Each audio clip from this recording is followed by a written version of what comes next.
When we watch a film, what do we pay most attention to and why? Is it the visuals? The sound? Are they exclusive to one another? And can the overall sound design function as an agent towards the propulsion of the plotline?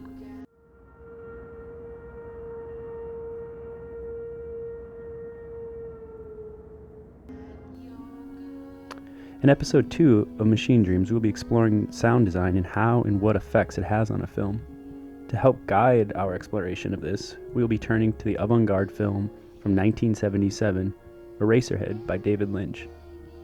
As always, I am your hostess, Frau Bast.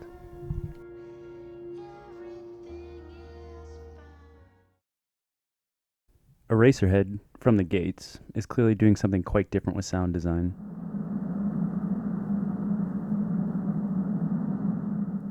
The relationship we see sound and image take is fluid and very active.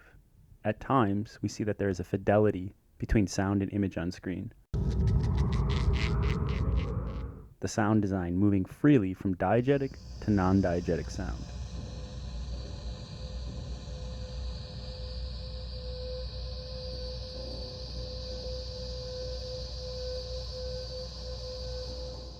Pause. For the record, diegetic sound is any sound presented and coming from a source within the film's world. Diegetic sound can be either on-screen or off-screen. Non-diegetic sound, on the other hand, is represented as coming from a source outside the story space. Eraserhead seems to be playfully using both of these elements of sound design. To us, Eraserhead creatively manipulates the threshold of diegetic and non-diegetic sound by illuminating orally this disconnect Henry has with his world. Thus, the viewer experiences this function viscerally as an oral continuation of the story's plotline.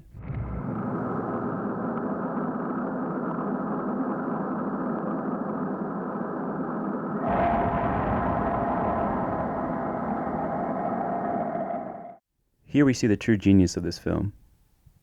Instead of seeing the oral distancing effect as an element that tries to specifically disorientate the viewer, we experience this as a continuation in sound of how Henry is experiencing his world. One may argue the mystery and effectiveness of this film can be measured in its invasiveness towards specific meaning. This deployment of sound design is experienced in the opening scenes of the film.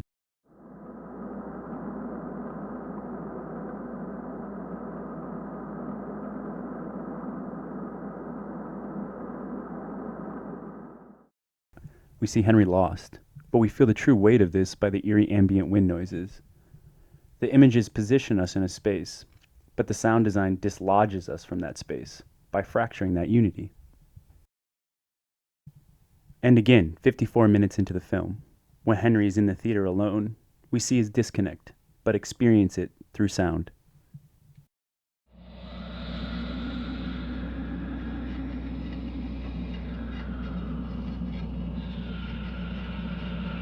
And yet again, when we are with Henry in his room, experiencing his shock after his child has just died, we see his horror, but feel distant to it from the choices of sound that are laid out over it.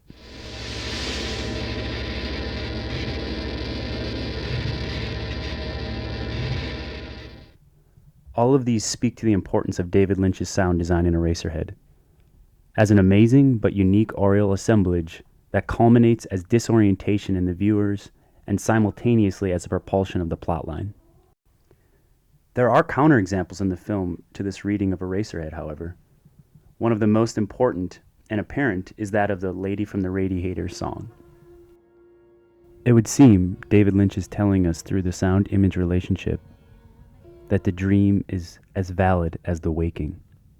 The way the film moves fluidly from real life to dream makes a space for the viewer to interpret the importance of this reoccurring movement. Henry's world is bleak, a post-almost apocalyptic hellhole that becomes infinitely worse once the child is thrown upon his lap. The importance of this fluid sound design then begins to become more apparent. Henry's world is that of disconnection, but the connection he longs for, the escape his troubled heart seeks, is in that of his dream world. in the make-believe arms of his sweet lady from the radiator's love.